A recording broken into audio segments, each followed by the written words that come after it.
On Trend with Vincent, Raymond, Matthys. Thursday, 6 to 7 p.m. And just like that, welcome to it. This is On Trend with myself, Vincent, Raymond, Matthys, coming to you every Thursday between 6 and 7 p.m. If it's trending on your socials, spoken about in social circles, or wherever it may be, we've got all the tea and it's piping, be it educational, entertainment, or political. Stay tuned because it's delicious.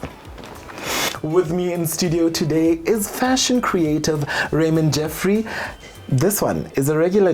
You may have heard him, and now you get to see him, okay? With the podcast coming to you every Friday morning after the broadcast has happened on radio on Thursdays. Raymond, welcome back. Welcome to this creative space. All right. So you and I talk about all things trending, okay? And this has been a very busy week. It has been. What's been trending on your timeline? Well, one, your hair. So let's start with that. At least now when you compliment my hair, people will actually see what you're talking about. They'll actually see. They'll really see the hair. So there's a lot that has been going on. One, we know Paris Fashion Week. And I think the biggest highlight will obviously be the Louis Vuitton show because of Pharrell. And a lot did happen.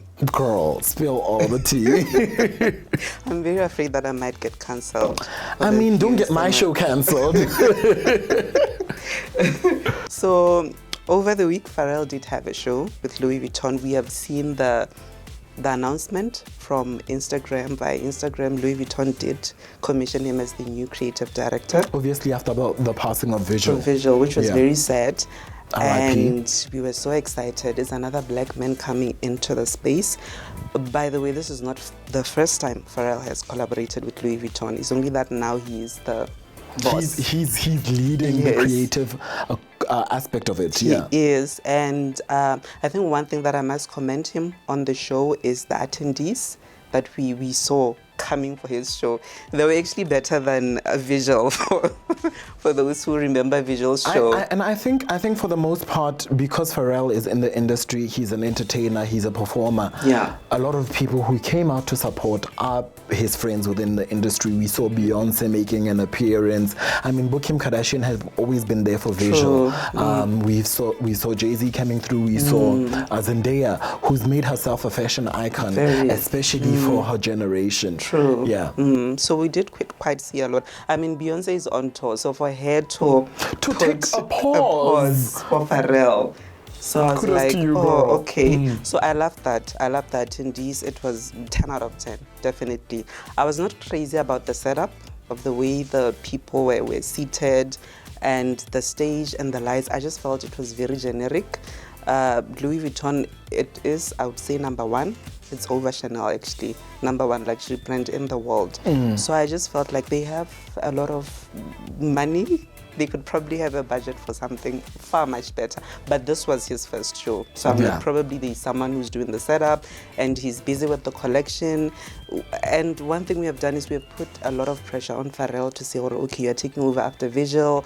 You know, Visual also passed away. He didn't exactly say, hi, Louis Vuitton, I'm leaving my job, find another person. So I felt like there was so much pressure for him to even think about things like setup, like what, the chairs, the scheming, the what. He was more focused on the collection. Let's speak about the collection for a little bit. The inspiration for the collection was a chessboard. And this reminded me, you remember the picture of Lionel Messi and Ronaldo? Yes, when they were playing chess. That was during the World Cup? That was during the World Cup. I think that was one of the most liked pictures on Instagram. So after the egg. Of course. So the inspiration was a chessboard, which we did see throughout all the clothes. All the clothes, even the campaign they did with Rihanna, the unveiling of the collection actually with Rihanna. She was wearing denim. It was all checked everywhere. It was a chessboard. There's no how you cannot say a chessboard can't be linked to this collection. Can I say something? Yes. It was giving me very military vibes. It was giving me camo. It was very dictatorship vibes for me. Even what he was wearing at the end. Girl, let's talk about those glasses that he wore. Oh my God. So, hi, the collection out of 10, I'd say 4. Because of that, I felt like it was very literal. Like you could see the chess everywhere. I would have loved to see him play with patterns, with cuts and sewing that would maybe be a replica to the chessboard instead of having fabric stamped chessboard all over. You know, which is what I felt like that's what he did. Would you get anything from the collection? No. What stood out for you? Nothing. Absolutely nothing. I mean, I would wear Beyonce's outfit. That's what stood out for me. A lot of people were actually now zooming into Beyonce's to look more, I don't know. Even Zendaya looked amazing. Maybe Beyonce should have worn the checked thing. Then maybe we would have convinced that it would it's actually generate more sales. But I was very upset after that show. Highly Finny Pekyaha Kim Kardashian. Oh my God. But anyways, engage with us on our social media platforms. That is Yarna FM across all social media platforms. That is Facebook, Twitter, Instagram, TikTok, and now the YouTube channel, giving you all the tea. So sit back, relax, and enjoy. Welcome back. If you're just joining us, you've missed out on a low fashion tea with my fave. His name is Raymond, Geofrey, and we're chilling together until the end of the show. That is 7 p.m. And we also have been talking about Fashion Week. It's a big thing. It's fashion season. It's fashion season. Let's kudos on to Dior. I knew you were going to say Dior. Dior, darling. Dior. A lot of people are saying Dior. Kim Jones has been doing Dior for quite a while now. I know Fendi, Sylvia Venturi has tried to poach him from for Fendi. For Dior, yes. So he does collaborations sometimes, like an overspill. People liked the introduction of the show. I think that was one of the best introductions we have ever seen at Fashion Week. And I don't think we go week. that artistic when it comes to Fashion Week. Really For those who don't have an appreciation, run us through how the intro was. So the models all were lined up properly, and they all came up under the runway on top. And then from there, they started walking. They had that sequence where they walk in, like how the models always do it. My only problem now was for people who were there in attendance, it was nice. They could see all the clothes. It was very beautiful. But for those watching now online and YouTube, there was quite a problem to look at because you don't even know where to look at. You know, I even tried taking screenshots. Like as the show started, like I took about 50 screenshots. And just I kept going back. Able to watch the individual pieces. One model walking in, and there's 8 other models standing there. The next 8, just like that. So it was it was too much for the eye. You'd want to focus on one piece and say, oh, okay, I like this. And also, I think what to me did, as also someone who's now into producing shows, is they are saying that maybe people who are watching YouTube, they are not that biased, but I'm sure they have bias who can't physically go to the show. Be at the show. So they need to say, okay, we like this trousers, we want this piece, we want this bag, we want this knitted top, you know, and you couldn't really do that. As a fashion creative, let's now take it back home. It's just been COVID, right? So we haven't been able to host fashion shows. We haven't been able to attend fashion shows. Well, they've tried doing them the virtual route, but I don't think that really works. So let's bring it back home. We know that Fashion Week is also starting here in the country. We've got a lot of fashion events that are coming up. What are you looking forward to? What I'm looking forward to is I want to be refreshed, honestly. I just want to see something very refreshing. People have been, because of COVID, the lockdowns, and a lot of people have been sketching and just even taking times to create looks and say, you know what, this doesn't look good, let me go back. Before COVID, everyone was busy. You do a collection, you don't even take time to edit it. So I think what I'm really looking forward to is edited looks. That way you really took time and say, you know what, let me rather do something. Let me change this hem. Let's do a different stitching. Let's take the neckline down. You know, let's think about what we're actually putting in. You know, so there are a couple of shows that are coming up. Obviously, but the Fashion Week is coming up. And I know you've been busy with that one, girl. Yes, Gaps July is also coming up as well. So we are very, very excited. It's going to be really, really exciting. speaking about different designs and collections, we have a look down memory lane, okay? The YAMAs, it's YAMA season, and the YAMAs are coming back. They're coming back in a way, I'm not going to spill all the tea, okay? But the YAMAs are coming back. And I mean, let's take a look back at some of the best and worst fashion looks. You'll be cancelled, not me. But I mean, here's some looks from the previous YAMAs. We had people like Kagiso. Yes. These were the retro 5s, if I'm not mistaken. And she wore this is on a detailed skirt with tassels. Like is it sequins or tassels? One of those. Yes, the tassels are here by the arm, and then this would be a sequence. This is by Auntie Fadik. They collaborated She's been working with Fadik for quite a while. They really do, and I really like the evolution from Fadik to this. Yes. I think this was a really good look. She went for a very simplistic makeup look so that the focus is more on her dress. And I think a ring is a big accessory. Look at that diamond, darling. I don't like the earrings. I feel like they're too much because it's tassel. Still, the tassels are on her arm. I don't like that.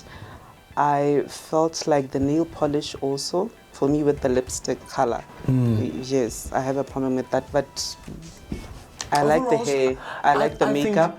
And I think that's a very classic Kagiso look, like the sleek back where the focus is more on her face, and she's giving, darling. Face cut, never give. Absolutely. And then we had obviously Queen B and King B. They hosted together for the first time. So a little background. Matthys went to these YAMAs with 3 different dresses, okay? Bonang only arrived with 1. How much was she paid?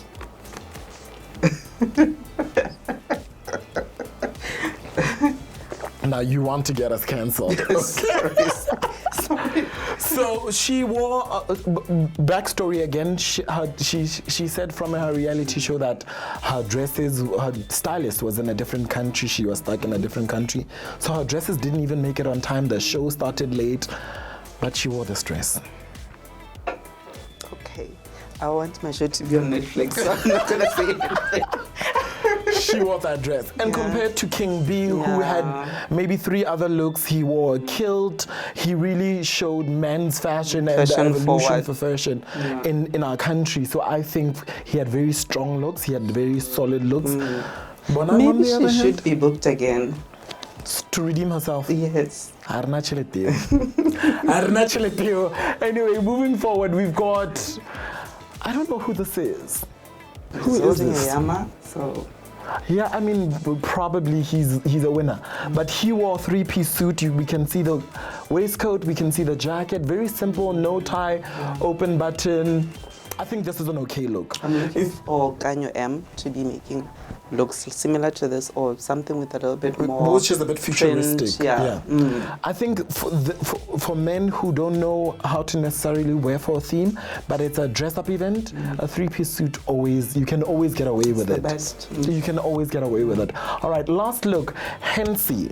He was more on the Michael Jackson side, fitted the theme so well. He's got the chains, he's got the leather jacket, a simple white tee, the shades complementing the jacket, and obviously the pants. This is an couture. This is by Prince. So they've been working together a lot. So yeah, he likes the chains. I know he's a performer, so you want something that is very, very exciting to look at. Was he performing in this look, or he was just receiving an award? He was just receiving the award in this one. This was his acceptance speech photo. Okay. Right. So I think he really hit the mark with that one. He has been making a lot of music, so maybe he might be nominated for a YAMA or win another YAMA. He's always been the biggest YAMA winner. But here's the thing. Who are you looking forward to seeing at this year's YAMAs? I want to see Mposibina with Samantha. I really want to see. They've been working hard. Mpo has been literally going around even during COVID. So I want to see her home. at an award ceremony. I've been seeing her perform here and going outside of the country quickly, but I want to see her at an actual award ceremony. Botswana home, so that we also appreciate her, but I want to see the fashion from her. Some of the people who had the best style looks, I think, Dumin Tutang. I would like to see Masisi Tole back. I would like to see former Yarona FM presenters, should they come back. We've seen people like Lungo really kill licks, right? We've seen Lezozo, who's hosted the previous YAMAs. She was very daring with her outfits. So we're really looking forward to that, and I think I want to see Jordan as well. They've been making a lot of music, so I want to see talent on the red carpet. I just don't want to see beautiful people. There's nothing, I'm not saying there's nothing wrong with beautiful people, but I want to see actual talent in good fashion. In couture. Couture. I know Nina said she's working on something. Kat is working on something. I don't know what you're going to be wearing. I don't know what LB and Lezozo are going to be wearing, but I'm also looking forward to you as well. Even Sway, I want to see what you guys are going to be bringing. I think I'm really going to push the envelope with this one. Are you going to have one outfit? No, never that. No, that you can count on. All right, let me know some of your favorite YAMAs looks as we look forward to the new YAMA season. It's the 8th YAMAs, and are coming to you live and direct, so you do not want to miss. Engage with us on all our social media platforms. We'll catch. As we bring the show to a close, it feels like every time you and I meet, there's always a tragic incident. Very true. This past weekend, we saw the return of the 1,000-kilometer desert race, the Kalahari Desert Race, that was happening in Jwaneng after a 3-year hiatus due to COVID. The president gave it kudos and really bigged it up because he saw the opportunity for entrepreneurs to make a bit more money. It's local tourism, so people are coming from all over the country to come and stay here. It's bringing in money, all right? But over and above that, there was an incident. I mean, we saw the race. It was good. Do you even remember who won at the desert race? No, that's what I was saying. I was like, who won? I think even on the news, I don't know, maybe they covered it or I haven't seen it. Even just down on our social media here in this country, I didn't see anyone being congratulated. So I was like, wait, is this a first leg? There's another leg coming that we have to look out for. Was this it? No, this was it, friend. This was it. So for those of you who do not know, and I don't know which rock you've been living under because it's been everywhere on social media, it looks like there was a masapi there, okay? Because obviously when things like this happen, again, that's an opportunity to grow your small little business. So people drink, they want to nibble on something, so nareki said hot dog or whatever. This is according to social media, right? Apparently her cylinder then burst or whatever the case was, and grass caught fire, people's cars caught fire, and you are not there in the moment, so the kolodi shayana but to lebella the race. Over 40 cars had caught fire. Before we unpack it, what are your feelings around that? When I saw that, I was like, were there any people in the cars? Because I guess sometimes people get tired and they want to do that rest because I mean the races are all ongoing, and I know even with the camping sometimes it's difficult to get camping space, so some people literally they sleep inside their cars. So I was very worried when I saw that fire, and I was like, oh my god, what if there are people inside some of the cars? I don't know. I mean, according to reports, there weren't any fatalities, so I think that's okay. But it's about tradition. I know. Botswana don't necessarily insure their cars. I'm a first-time car owner. The last thing on my mind is insuring it. The last thing on my mind is I'm going to an event and my car is going to catch fire. Let me ensure that my car is insured. And also if you saved for it and you took a very, very long time to get there to actually be able to afford a car. So I think that's also, it's a very sad sad story. Also those who rented cars or maybe perhaps even borrowed cars. So the conversation, I can imagine. I saw on social media, and I don't know if this was a joke or not, but I saw on social media one of the parents was like, I hope my car is not burned. I want us to speak to event owners. What are the security measures that you take into place when putting together an event? Apparently that was not a designated parking space. There's that part also. So yeah, maybe let's delve into that. I think also even with, people coming to an event, sometimes, yes, this is not designated, but we know sometimes we get a lot of overspill. Maybe these events, they should now start saying, okay, we have parking for 20,000 cars.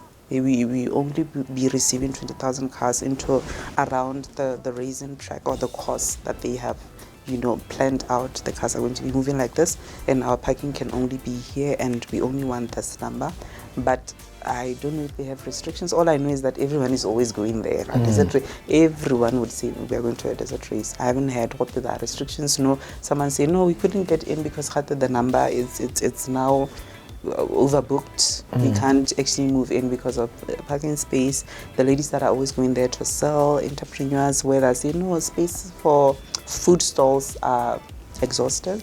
There's no space for food stalls, I think from a planning perspective, there should have been better planning. True.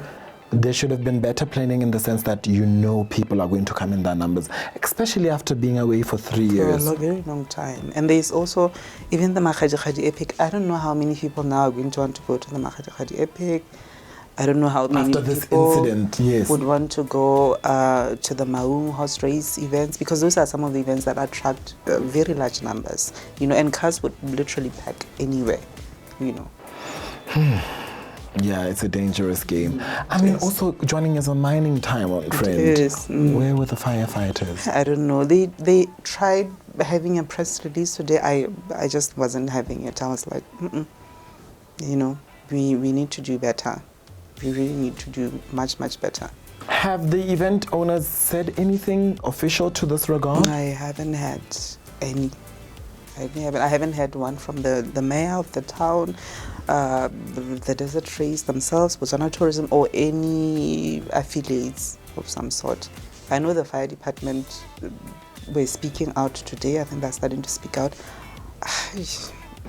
It was a mess, and I hope and pray that as Botswana we are realizing the need for better care. True. If it's insurance, if it's event planning, if it's security around these events, if it's logistics, just ensure that everything is in place so that the unpredictable or unpredicted is always is covered for. Your booking capacity, please, if it's overbooked, let the people know that it's overbooked. Speaking of overbooked, we've seen in events where the stadium is fully packed, but people are going up the trussing. That's very dangerous. Yeah. It's really, really dangerous. All right, friend. I mean, in closing, you've been very busy. You were traveling. Let us know what you've been up to. Well, like I did mention, it's fashion season. It has completely started. So we are doing Batho Fashion Week. We went on a mini country tour. We went to Kasane. We went to Francistown. We're here in Gaborone over the weekend. And then Gabs July, we're looking forward to the show. We've been doing fittings. We have been seeing the models and just making sure that everything is running smoothly. So those two events, those are the two events that I'm currently producing thus far. And speaking of fashion, isn't something else happening in Namibia that you... Yeah. A little birdie told me. We will speak about it. We'll definitely will. Raymond, stop hogging information. Let us know. We will. There's a lot happening in this country, and I think from where we have started to now, Obviously, our industry is not regulated. We don't have any legislation, even this far, but we are seeing a lot of events coming up. There's a lot of employment now for models, for makeup artists, for hairstylists, even for stylists as well, you know, for influencers. I know bloggers went away, but they're quickly coming back into the space because now there's actual real employment where people pay you. Please come and do it. Yes, so it's really heartwarming because I remember when I used to have 2 websites and it was a mess, even trying to maintain those websites, the budgeting around Raymond, where can people get a hold of you? I'm rebranding, so Wait till this one finishes me. I'm rebranding. I'm rebranding. I didn't delete my accounts. I'm just rebranding. Ladies and gentlemen, that is Raymond Geofrey, fashion creative. And of course, as we build up On Trend and the podcast, you are going to be seeing a lot more of him. You're going to interact with a lot of our guests that are going to be coming through, and we're going to spill all the tea. So you do not want to miss out on anything. Make sure that you like, share, and subscribe our YouTube page, right? Ensure that you turn on that notification so that you get notifications whenever good content comes up. My name is Vincent Roman Matthys across all social media platforms. See you again next week as we go on trend. So stay right, stay ready, stay relevant, and remember, stay on trend. On Trend with Vincent Roman Matthys, Thursday, 6 to 7 p.m.